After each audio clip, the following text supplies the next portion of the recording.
Hey Internet Wanderer, mark these words. 2025 is gonna be the year that Valve does some amazing things. They're gonna release something, announce something, or just do something in this year that is gonna be groundbreaking.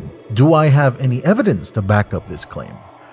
Absolutely fucking not. Okay, that's a bit of a lie. I have a little bit, kinda. Sorta. Let me explain. Valve is a game company that lately has been kinda slacking on that game-making part. In the decade of 2020, technically, on paper, they have only released one new game.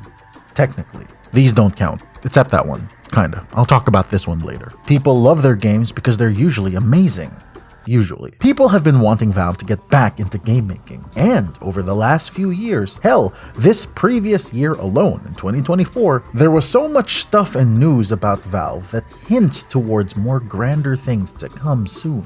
Dare I say, within this year, maybe? A lot of stuff happened in 2024. Lots of good stuff, lots of bad stuff, but all of it very interesting. To the uninformed gamer, most of the stuff that I'm gonna list here is just kinda whatever. One might say, this is all just like Steam changes. They made a really long documentary that I didn't finish. They made a comic and one of their voice actors made a tweet and they put out like an unfinished game. That's it? Listen.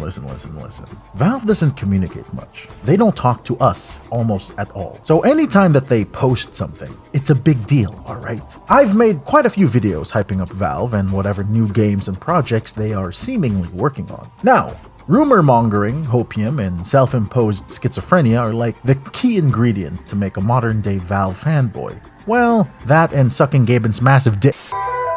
A little over a year ago now, I made a video that was talking about the supposed return of Valve. I'm pretty proud of that video. It was this video that got me my first 1,000 subscribers. And I think this video was kind of a harbinger for my feelings towards Valve as the decade continues to roll in. We are currently at the halfway point of the 2020s. And maybe this next statement I'm about to make might age like milk, but I don't care. I am confident when I say that 2025 is gonna be Valve's year. A year of big surprises, amazing announcements, and just the growth of the company and of its games. And I cannot wait to see what the next 12 months has in store for us. So, join me, Internet Wanderer, as I talk about the things that transpired in 2024, and as I talk about the things that we can expect this year in 2025. Maybe.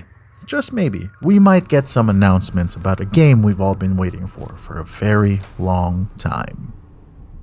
Hello and welcome, Internet Wanderer. My name is Arganax. I make video reviews, essays, commentaries, and shorts. I hope you enjoy my content enough to do the YouTube things, such as liking and subscribing. And special thanks to all the channel members to who I am extremely grateful for their support. Their contributions mean the world to me, and it helps keep the channel going. But enough of that, let's get back to the topic at hand. Now, there have been many things over the last few months, and let's face it, years that have hinted towards an imminent Half-Life 3 announcement.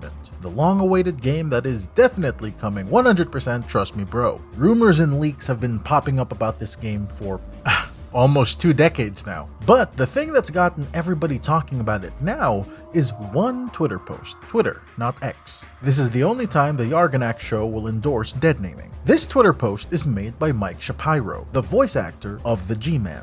Here it is. Another year already. Good to see and hear from so many of you. May the next quarter century deliver as many unexpected surprises as did the millenniums first. And again, time is fluid, like music. See you in the new year.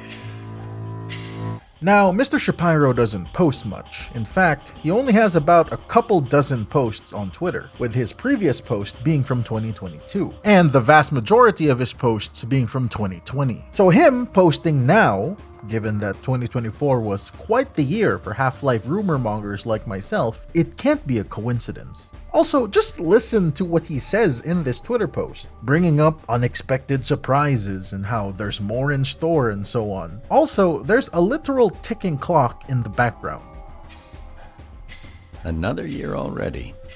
I don't know, it just makes it seem like he's waiting for something or telling us to expect something, you know? Taking a look at his profile, most of his other posts also just seem to only be about Half-Life. So him posting after almost 4 years of inactivity is rather interesting. In fact, he was most active during 2020, the same year that Half-Life Alyx came out. And as many other people have liked to point out before, 2020, whenever Mike was active on Twitter, that's when Half-Life Alyx was released, and it's also when that bat soup virus came out, so hopefully only one of those things comes back. I'll leave it up to you to decide which one we're gonna end up getting. Unsurprisingly, this one post has gotten the entire Half-Life community into full-on conspiracy theory mode. Speculation and mania is at an all-time high. Some people think that this is some elaborate ARG marketing ploy by Valve. And just in case you think that Valve wouldn't do that, they've already done something like this similarly for Portal 2 back in the day. Unusual marketing strategies is something that Valve likes to dabble with from time to time. Here's a Reddit post that goes into detail about this one post and how it ties multiple things together into some overly complicated hint about a new Valve game. I just love how this community is slowly losing its mind over this. I mean, just take a look at all these memes, man.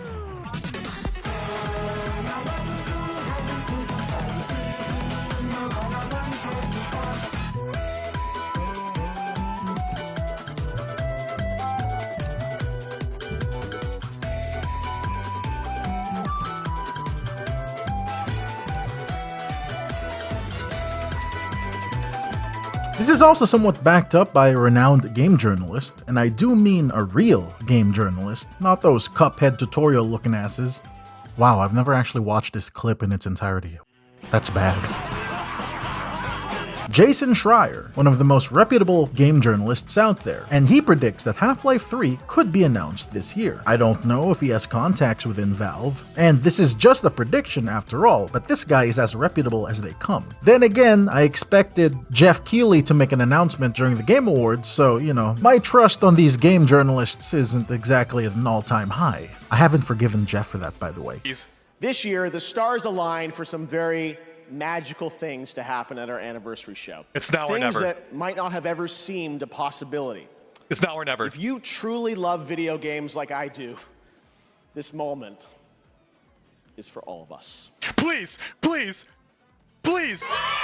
Maybe we need something a little more visual to help you understand as to why I'm so excited about Valve in 2025. We can follow the trend of Valve releases based off what they were doing in decades prior. Helping me illustrate my point is this PNG I made all the way back in my Return of Valve video, as I think it can perfectly show my point, and totally not because I was lazy to make a new graphic for this video. So let's start off with the first decade. As you can see, there was a lot of activity and output from Valve on this first decade. Many of their golden era games are from this time. They also made Steam, their revolutionary game launcher and distributor, and as well the Source engine, the incredible game engine that powered their games for the next 10 or more years. Needless to say, this first decade was very busy, releasing a game engine, an online store, back when an online gaming store was basically a ridiculous idea, and of course they released gems like Counter-Strike, Half-Life, Portal, Team Fortress, Left 4 Dead. Needless to say, Valve was very, very busy, and it paid off. For the second decade, from 2010 all the way to 2019, as far as game releases are concerned, it's very front-loaded. They started the year with Portal 2, which would be their last single-player game, at least for a while, and then their two esports juggernauts, Counter-Strike and Dota 2. However, that doesn't mean that Valve was necessarily lazy for this decade, as the latter part was spent working on the Source 2 engine as well as their hardware development, which later would result in the Index and all of these other pieces of hardware that would essentially act as the predecessors to what would later become the Steam Deck. So as you can see, the later part of the 2010s was spent researching and developing hardware and software. But to most people, they'll only really know this era as the time that Valve really doubled down on these two esports juggernauts. And rightfully so. These two games are pillars of the competitive gaming world. Even though people might not have the best opinion of them, you still cannot deny their success. But all of this will change as we move into the decade that we are currently in now. From 2020 onwards, we can see that Valve had a strong start, with the release of the flagship VR title, Half-Life Alyx. A few years later, they would release the premier handheld gaming device, the Steam Deck, and then, a couple of years later, they would make the playtest of Deadlock public. But other than these things, officially, there isn't much that Valve has done in this decade so far. And I think they're saving their best for the latter half. So I think we can expect some big things from them for this year and this decade. And as well, everything that I listed on this timeline for this decade is just stuff that Valve officially put out. As we know, the trove of news and articles and rumors that we have about Valve has never been bigger. Being a Valve conspiracy theorist has never been more popular than it is now. So let's talk about that. When it comes to leaks, rumors, and other such things, this isn't exactly something that I can quantify, but the interest of Half-Life 3 news, at least to me, has never been this high. The amount of speculation, leaks, and rumors about Valve and their new games has never been higher. Go to Google or YouTube and look up Half-Life or Valve, and I assure you, you're going to see a ton of speculative content from creators about this new Half-Life game. Because of all of the unreleased games in the history of our industry, I don't think there's any other game that can claim the level of legacy as Half-Life 3. Sorry, Bloodborne 2 and Titanfall 3, but when it comes to games that people are waiting for, Half-Life 3 is king, unfortunately. Keep in mind, I'm just talking about games that have never been officially announced, so games like GTA and Hollow Knight, Silksong don't count. Besides, I would say the passion of a Half-Life fan burns brighter than average Joe Schmo waiting to take the day off whenever GTA 6 comes out, which I know you guys are gonna do. And then of course we have the phenomenon that is Deadlock. I cannot stress enough how much of an anomaly Deadlock is. It's a super unfinished game that was leaked. Valve begrudgingly allowed people to play the game in unlimited capacity, and yet, despite how unpolished this game is, it achieved sky-high player numbers. I am convinced that Valve didn't intend the game to be somewhat widely played, but regardless, it was. And it proved that there was a demand for a game like Deadlock, and thus its development continues. People have said before that hero shooters and MOBAs are either an oversaturated market or an impenetrable market, and yet games like Marvel Rivals and Deadlock proved that people actually do want more hero shooters and more MOBAs. They just don't want bad hero shooters or bad MOBAs. I made a video a while back that is divisive, to say the least. But I understand that Deadlock hasn't gotten its chance to prove itself yet. It's not finished. And I'm sure that when the time comes, when it's fully released, it will prove itself. This Deadlock playtest also proves that Valve can still make one-of-a-kind games when they really want to. There's also some people out there who theorize that Valve intentionally leaked Deadlock to the public to gauge interest for the game. So I guess that's another point of Valve doing out-of-the-box marketing for their games. And if nothing else, at least to Valve, it proved that even though the game that they're working on might have a controversial or divisive genre like a MOBA or a hero shooter, even if a game has no marketing, trailers, or hype, as long as people know that Valve was the one who made it, people are going to want to play it. Oh, by the way, I have nowhere else to stick this in the video, so I'm just gonna say it here. There have been more leaks and rumors that apparently a unnamed Half-Life game has begun playtests, but the only people who can play them are like friends and families of Valve employees. At least that's the rumor. There was also the TF2 comics that was finally finished. The final chapter of the 7-part comic series that people waited 8 years for. I already made videos talking about this topic, but all I'll say here is that this is one of the best conclusions and endings to any story I have ever seen. So, with the comic now finished, maybe TF2 gets one more gameplay update? Maybe it does, maybe it doesn't. Regardless if it does or doesn't, TF2 will continue to serve as one of the best first-person shooter multiplayer games out there, update or no update. I need to stress how people for a long time thought that TF2 was abandoned, that Valve has completely given up on it. There was technically no reason for them to release this final comic, but they did, on Christmas no less. Maybe this is just Valve throwing TF2 fans a bone. Maybe. But I think it's more of a sign that Valve is willing to continue to work on things that they have supposedly forgotten about. Team Fortress 2, and maybe Half-Life. They also went ahead and solved that bot problem that's been plaguing TF2 for a while now with a fixed TF2 movement, so that's a plus. Things weren't all good in 2024, however. Valve was hit by lawsuits claiming that they're overcharging their users, but then again, this isn't the first time such a lawsuit has been levied their way. However, the lawsuits isn't exactly Valve's biggest problem, in my opinion. Right now, I would say their biggest problem is the Counter-Strike gambling problem. All of this was brought to light by the famous YouTuber CoffeeZilla. For those who don't know, CoffeeZilla is a well-known online detective and journalist who specializes in scams and frauds, and he's been covering various Counter-Strike content creators with heavy ties to gambling casinos and other organizations. All of this tracing back to Valve's inaction about the severe gambling problem going on in Counter-Strike right now. I got bribed to make a video exposing a single Counter-Strike casino, but I decided to expose the whole industry instead, which led us from pitchforks to people rushing stages, millionaires making excuses, and esports teams who say they can't survive without gambling. The lack of any accountability making me wonder about the biggest casino of them all, Valve, the owner of Counter-Strike. Full disclosure on my part, I've never really cared about the skin market of Counter-Strike. I play Counter-Strike rather casually, and I've never liked the shadier parts of Valve games' gambling circles. I play Dota a lot, and never once have I interacted with the online gaming market, but that's just me. I know many others who have.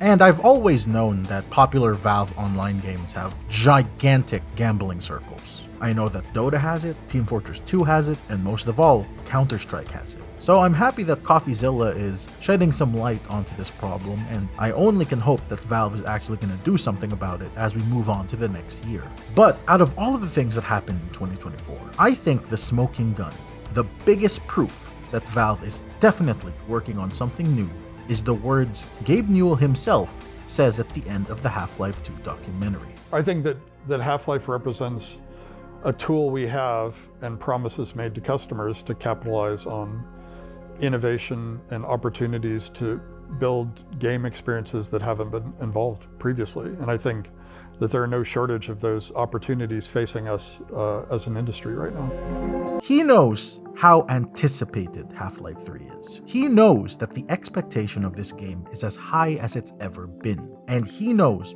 more than anyone else, how much fans want this game. He knows it, and the entirety of Valve knows it. And that they also admit that they owe it to themselves and to us to deliver games and experiences that no one else can give. And maybe, just maybe, 2025 is the time that they finally deliver. Is it very possible that Valve actually ends up doing nothing this year? Yeah, it's definitely possible. Is it possible that I'm going to be completely wrong with everything that I predict in this video? More likely than not.